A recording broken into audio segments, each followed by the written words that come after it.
Welcome back to our channel Kiruthika energy essence. இன்னைக்கு நம்ம morning வைப்ஸோட தான் ஸ்டார்ட் பண்ண போகிறோம். The magic of thinking big அப்படிங்கிறது டேவிட் ஷ்வார்ட்ஸோட புக்கோட ஹெட்டிங். ஆனால் அந்த புக்கு இட்ஸ் ரியலி அசெட் தான் சொல்லணும். ஸோ திங்கிங் பிக், எதையுமே நம்ம பிக்காக திங்க் பண்ணோம்னா நம்ம அச்சீவ் பண்ணுறது பிக்காக இருக்கும் அப்படிங்கிறதோட தீம் தான் அந்த புக்கு. ஸோ இன்னைக்கு வீடியோக்குள்ளே போனோம் அப்படின்னா how to start a preparation. So எல்லாருக்குமே ஒரு விஷயத்த புதுசாக ஸ்டார்ட் பண்ணும்போது நிறைய ட்ரபிள் இருக்கும். நம்ம சொல்லுவோம் ஸ்டார்டிங் ட்ரபிள் அப்படின்னு சொல்கிறோம். ஸோ அந்த ஸ்டார்டிங் ட்ரபிளில் நம்ம ஒரு செக்லிஸ்ட் மூலமா அந்த ஹெசிடேஷன், அந்த தயக்கத்தை உடச்சி எறிய முடியும் அப்படிங்கிறது தான் இந்த வீடியோ. ஸோ இந்த வீடியோவை பொறுத்த வரைக்கும் பிஜிடிஆர்பியா இருக்கலாம், யூஜிடிஆர்பியா இருக்கலாம், டிஎன் டெட் எலிஜிபிலிட்டி டெஸ்ட் எழுதுறவங்களா இருக்கலாம், இல்லை டிஎன் டெட் எஸ்ஜிடி எழுதுறவங்களா இருக்கலாம், இல்லை குரூப் 1 எழுதுறவங்களா இருக்கலாம், 4 எழுதுறவங்களுக்கு எந்த காம்படிட்டிவ் எக்ஸாமை அப்ரோச் பண்றதுக்கு முன்னாடி இருக்கிற ஒரு பெரிய ஒரு பயத்தை, ஒரு ஃபியர் ஆஃப் அப்ரோச்சிங்கை தடையை உடைக்கிறது அப்படிங்கிறதுக்கு தான் இந்த வீடியோ. ஸோ இப்போ ஃபர்ஸ்ட் பார்த்தீங்க அப்படின்னா ஃபர்ஸ்ட் என்ன வேணும் நமக்கு? Self confidence. எல்லாரும் சொல்றாங்க செல்ஃப் கான்ஃபிடன்ஸ் எங்களுக்கு நம்பிக்கை இருக்குதானே நாங்கள் படிக்க போறோம் அப்படிங்கிறது ஓகே.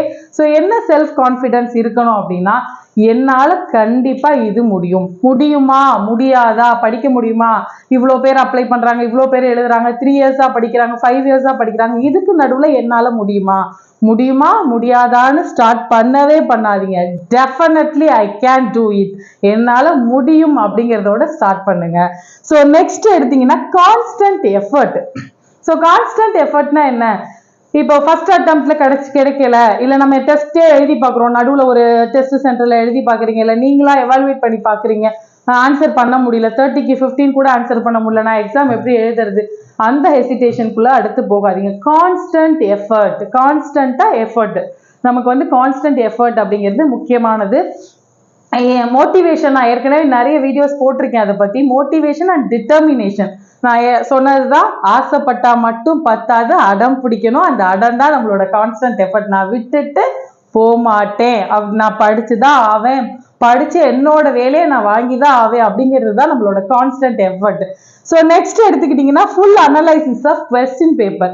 ஸோ நிறைய பேருக்கு படிப்போம், இவங்க சொல்லியிருக்காங்க இந்த ஸ்டாண்டர்ட் புக்ஸை படிக்க சொல்லி, இவங்க சொல்லியிருக்காங்க இந்த புக்ஸை படிச்சா போதும், இந்த கோச்சிங் சென்டரோட புக்கை வாங்கி படிச்சா போதும். டெஃபினட்டா உங்களோட ப்ரிப்பரேஷனை அப்படி ஸ்டார்ட் பண்ணவே பண்ணாதீங்க. You have to take a question paper. நீங்க ஒரு கொஸ்டின் பேப்பரை எடுங்க, இதுக்கு முன்னாடி இருக்க 3 கொஸ்டின் பேப்பரை எடுங்க, என்ன பாயிண்ட் ஆஃப் வியூல கொஸ்டின் கேட்கறாங்க, என்ன லேர்னிங் அவுட்கம் அவங்க எதிர்பார்க்கறாங்க, நம்ம கிட்ட எதெல்லாம் தெரிஞ்சிருக்கணும் அவங்க எக்ஸ்பெக்ட் பண்றாங்கிறத நீங்க டெஃபினட்டா புரிஞ்சுக்கோங்க. அதுக்கப்புறம் அந்த பாயிண்ட் ஆஃப் வியூல நீங்க என்ன பண்ணுங்க, ஆர்கனைசிங் ஆஃப் மெட்டீரியல்ஸ், அந்த பாயிண்ட் ஆஃப் வியூல நீங்க ஆர்கனைசேஷன் பண்ணுங்க உங்களோட material. What it to be study, எதை படிக்க போறோம், எப்படி படிக்க போறோம் அப்படிங்கிறத நீங்க ஆர்கனைஸ் பண்ணுங்க. ஸோ ஃபார் எக்ஸாம்பிள் அது கோச்சிங் சென்டர் மெட்டீரியலாகவும் இருக்கலாம், ஓன் டெக்ஸ்ட் மெட்டீரியலாகவும் இருக்கலாம், இல்லை ஒருத்தரோட யூடியூப் வீடியோவாகவும் இருக்கலாம். But you have to organise, எதெல்லாம் நம்ம படிக்கணும், எதுக்காக இதை படிக்கிறோம் அப்படிங்கிறத ஆர்கனைஸ் பண்ணுங்க. Organisation of study material. Next very important step, time table.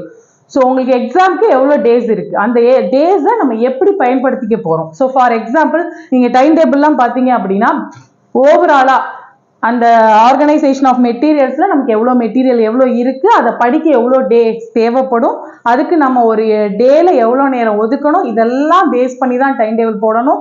அடுத்தது பார்த்தீங்கன்னா ஃபுல் டைம் டைம் டேபிள், எவ்வளோ நாள் படிக்கிறோமோ ஃபுல் டைம் டைம் டேபிள். அடுத்து 1 மந்த், அடுத்து 1 வீக், பெர் டேக்கு ஒரு கோல் செட் பண்ணுங்க. டைம் டேபிள்னா என்ன, ஒரு பர்டிகுலர் கோல் செட் பண்ணுங்க, அந்த கோலை நோக்கி நீங்க போயிட்டு இருங்க.